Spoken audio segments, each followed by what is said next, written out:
JDU BJP या लोजपा रामविलास किस party से हो बिहार का अगला सीएम?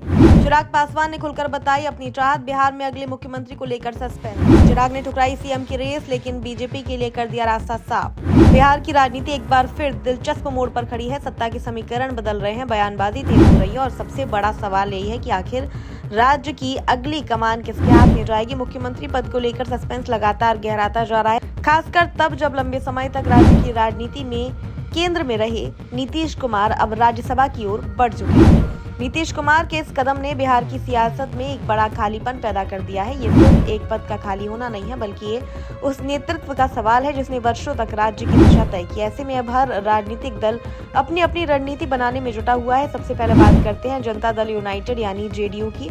पार्टी के भीतर से कई नाम सामने आ रहे हैं, जिसमें नीतीश कुमार के बेटे निशांत कुमार का भी नाम चर्चा में है। हालांकि अभी तक पार्टी की ओर से कोई आधिकारिक घोषणा नहीं की गई है, लेकिन ये साफ है कि जेडीयू अपने नेतृत्व को लेकर अंदरूनी मंथन कर रही है। दूसरी ओर लोक जनशक्ति पार्टी यानी रामविलास यानी एलजेपी के कार्यकर्ताओं ने अपने नेता चिराग पासवान को मुख्यमंत्री बनाने की मांग तेज कर दिया। कार्यकर्ताओं का मानना है कि चिराग पासवान युवा है, लोकप्रिय है और राज्य को एक नई दिशा दे सकते हैं। लेकिन खुद चिराग पासवान ने इस मांग पर जो प्रतिक्रिया दी है वह काफी संतुलित और राजनीतिक रूप से महत्वपूर्ण मानी जा रही है। चिराग पासवान ने साफ तौर पर कहा कि वे अपने कार्यकर्ताओं की भावनाओं का सम्मान करते हैं, लेकिन वह मुख्यमंत्री बनने की किसी भी दौड़ में शामिल नहीं है। उन्होंने ये भी कहा कि उन्हें केंद्र में प्रधानमंत्री द्वारा एक महत्वपूर्ण जिम्मेदारी दी गई है और फिलहाल उनका पूरा ध्यान उसी पर है। ये बयान एक तरफ जहां विनम्रता दिखाता है, वहीं दूसरी तरफ ये संकेत देता है कि वे अभी राज्य की राजनीति में सीधे तौर पर प्रवेश करने के इच्छुक नहीं है। लेकिन चिराग पासवान यही नहीं रुके, उन्होंने एक और बड़ा बयान दिया जिसने बिहार की राजनीति में नई बहस छेड़ दी है। उन्होंने कहा कि बिहार का अगला मुख्यमंत्री भारतीय जनता पार्टी यानी भाजपा से होना चाहिए। ये बयान इसलिए भी अहम है क्योंकि एनडीए के भीतर अभी तक इस मुद्दे पर कोई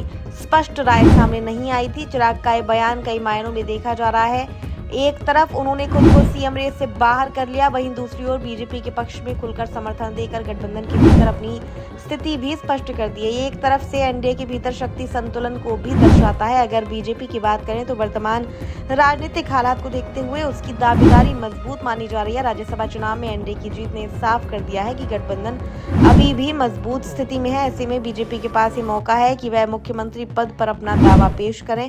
हालांकि एनडीए गठबंधन है और यहाँ हर फैसला सामूहिक रूप से लिया जाता है। ऐसे में अंतिम निर्णय भी सभी सहयोगी दलों की सहमति से ही होगा। यही कारण है कि अभी तक कोई नाम फाइनल नहीं हुआ है और सस्पेंस बना हुआ है। इसी बीच चिराग पासवान ने विपक्ष पर भी तीखा हमला बोला। उन्होंने कहा कि विपक्ष ये दिखाने की कोशिश कर रहा है कि एनडीए के भीतर सब कुछ ठीक नहीं है, लेकिन राज्यसभा चुनाव के नतीजों ने उसकी इस कोशिश को पूरी तरह नाकाम कर दिया। उन्होंने ये भी कहा कि असल में विपक्ष खुद बिखरा हुआ है और यही कारण है कि उसका प्रदर्शन कमजोर रहा है।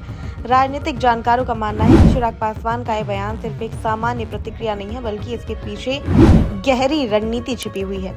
वह एक तरफ खुद को जिम्मेदार और परिपक्व नेता के रूप में पेश कर रहे हैं, वहीं दूसरी ओर गठबंधन के भीतर अपनी भूमिका को भी मजबूत कर रहे हैं। अब सवाल यह है कि आगे क्या होगा। क्या बीजेपी मुख्यमंत्री पद के लिए अपना उम्मीदवार घोषित करेगी? क्या जेडीयू अपने किसी चेहरे को आगे बढ़ाएगी या फिर एनडीए के भीतर कोई नया समीकरण देखने को मिलेगा? इन सभी सवालों के जवाब फिलहाल भविष्य के घर में है, लेकिन इतना तय है कि आने वाले दिनों में बिहार की राजनीति और भी दिलचस्प होने वाली है। बयानबाजी तेज होगी, रणनीतियां बदली जाएंगी और शायद कोई बड़ा फैसला भी सामने आएगा। फिलहाल मुख्यमंत्री पद को लेकर बनाए सस्पेंस ही बिहार की सियासत का सबसे बड़ा मुद्दा बना हुआ है। चिराग पासवान के हालिया बयान ने इस बहस को एक नई दिशा जरूर दे दी है। अब सबकी नजर एनडीए की अगली चाल पर टिकी हुई है, जो तय करेंगी कि बिहार का अगला नेता कौन है।